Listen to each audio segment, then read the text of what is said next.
आप सभी को मेरा नमस्कार, जय माता रानी की। तो दोस्तों, आज मैं आपके लिए इस वीडियो में निर्जला एकादशी की कहानी लेकर आई हूँ। दोस्तों, एक समय की बात है, एक बार भीमसेन व्यास जी कहने लगे कि हे पितामह, भ्राता युधिष्ठिर, माता कुंती, द्रौपदी, अर्जुन, नकुल और सहदेव आदि सब एकादशी का व्रत करने को कहते हैं, परंतु महाराज मैं उनसे कहता हूँ कि भाई मैं भगवान की शक्ति पूजा आदि तो कर सकता हूँ, दान भी दे सकता हूँ, परंतु भोजन के बिना नहीं रह सकता।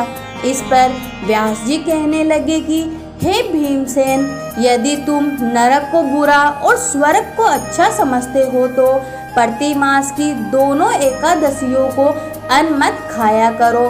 भीम कहने लगे कि हे पितामह, मैं तो पहले ही कह चुका हूँ कि मैं भूख सहन नहीं कर सकता।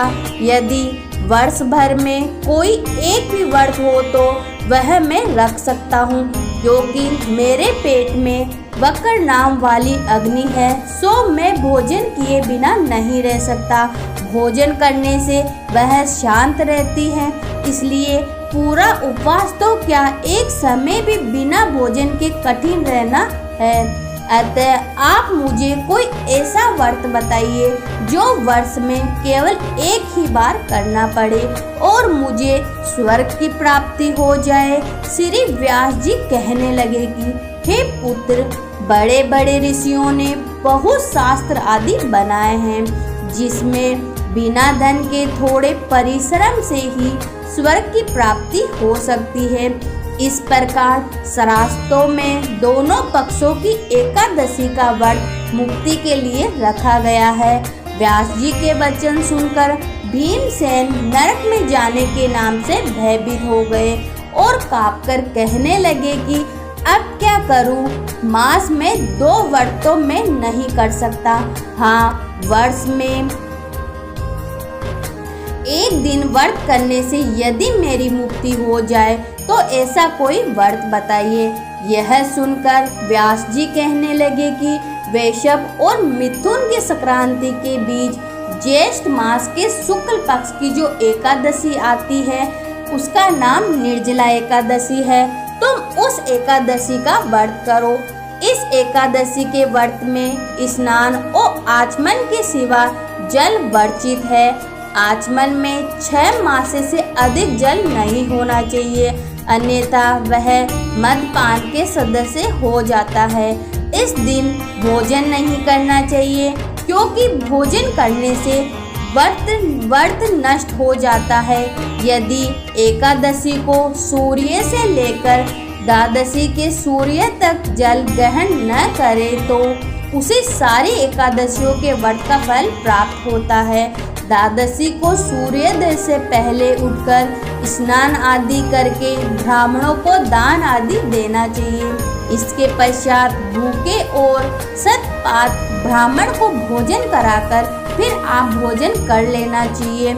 इसका फल पूरे 1 वर्ष की संपूर्ण एकादशियों के बराबर होता है। व्यास जी कहने लगे कि हे भीमसेन, यदि मुझको स्वयं भगवान ने यह व्रत बताया है, इस एकादशी का पुण्य समस्त तीर्थों और दानों से भी अधिक होता है। केवल एक दिन मनुष्य निर्जल रहने से पापों से मुक्त हो जाता है। जो मनुष्य निर्जला एकादशी का व्रत करते हैं, उनकी मृत्यु के समय यमदूत आकर नहीं घेरते, वरन भगवान के पार्षद उसे पुष्प विमान में बैठाकर स्वर्ग को ले जाते हैं।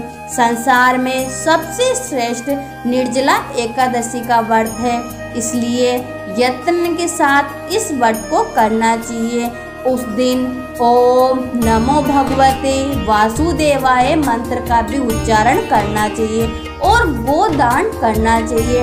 इस प्रकार व्यास जी की आज्ञा अनुसार भीमसेन ने इस व्रत को किया। इसलिए इस एकादशी को भीमसेनी या पांडव एकादशी भी कहते हैं।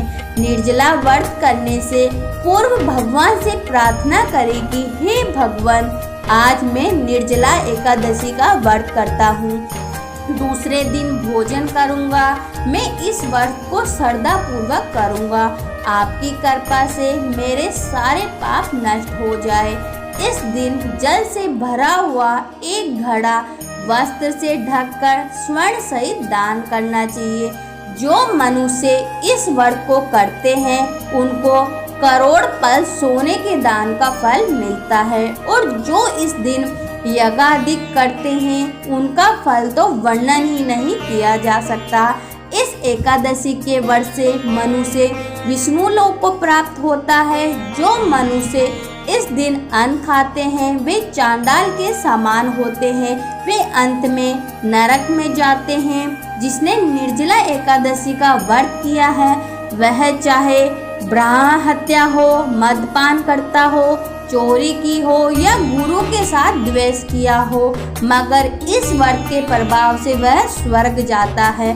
हे कुंती पुत्र, जो पुरुष या स्त्री श्रद्धा पूर्वक इस व्रत को करते हैं उन्हें अग्रलिखित कर्म करने चाहिए। प्रथम भगवान का पूजन, फिर गोदान, ब्राह्मणों को मिष्टान व दक्षिणा देनी चाहिए और जल से भरे कलश का दान अवश्य करना चाहिए। निर्जला के दिन अन्न, वस्त्र, जूती आदि का भी दान करना चाहिए। जो मनुष्य भक्ति पूर्वक इस कथा को पढ़ते हैं या सुनते हैं उन्हें निश्चय ही स्वर्ग की प्राप्ति होती है। तो बोलो भगवान विष्णु जी की जय हो।